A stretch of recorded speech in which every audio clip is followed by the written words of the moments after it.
about who comes to the workshop and what is the common denominator for them to become good woodworkers. And it is totally, undeniably impossible to answer.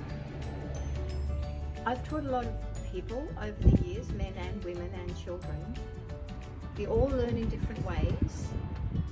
The most enthusiastic woodworker might have the least amount of dexterity or catch on quickly with the skills.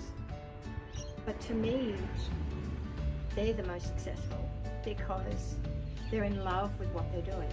And to me, the joy of the craft is what is the quality there.